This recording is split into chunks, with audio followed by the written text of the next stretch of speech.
We're on Ketubot Perek Vav Mishnah Bet, second chapter, 6th Mishnah, Masechet Ketubot.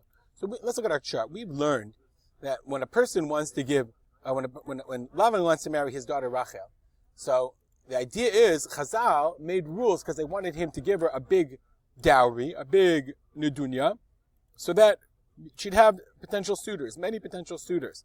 Because otherwise, if he didn't give her a good dowry, sadly enough, Rachel would, become an old maid. She'd sit around.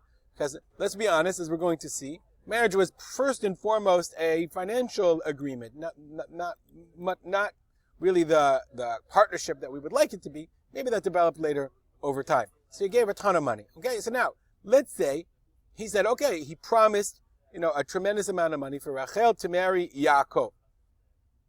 Or to be more accurate, for Yaakov to marry Rachel, because he really likes Yaakov. And then, lo aleinu, what can you do? Yaakov dies. Okay? And now Esav is coming to the picture. That's the topic of our Mishnah. Posek ma'ot lechatno. Posek, to determine or to promise, to designate money for his chatan, for his son-in-law. Okay? And then there was erusin. Umet chatno. And then the chatan dies, and there was no nisu'in yet. I mean, the idea is that, like the promises, when they wrote the ketubah at the erusin, and then when the nisu'in happens, and then everybody brings their stuff together. He brings the nedunya with the kala, and then the marriage happens, and everybody's happy. But he died.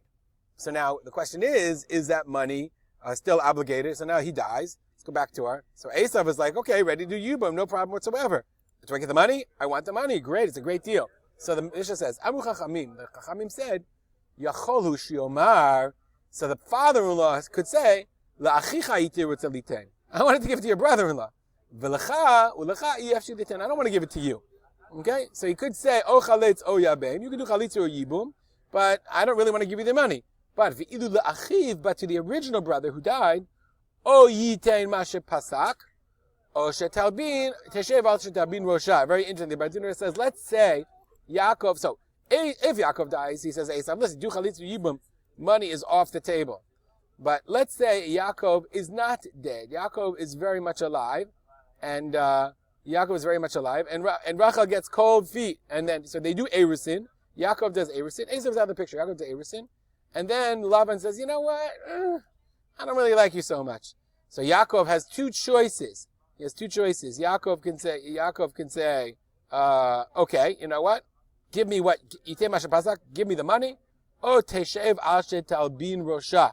She sits around until talbin rosha Lavan, until her hair gets old. Meaning, I'm not doing nisuin until you bring what you promised. Now the Bartuner says that Chachamim said that Bartuner says that in the end, what the guy does is he does marry her, and then he has to bring the father-in-law to Beiti. Okay, the Mishnah says, let's go back to the case of Yibum, of Esav. Let's say Yaakov is an Amaretz and Esav is Tamid Chacham. Yacholu lomar, let's go back to our chart. If Yaakov dies, theoretically, Yaakov is an Am Haaretz, and Esav is a big Talmid Chacham. So Esav says, of course, give me the money. I'm a big Talmid Chacham. I'm better. Lavan's going to still say, no, I like Yaakov. I don't like you. All right, we'll stop here and dedicate our learning to the memory of my father, Harav Simcha ben Yitzchak Kalman. Have a good day.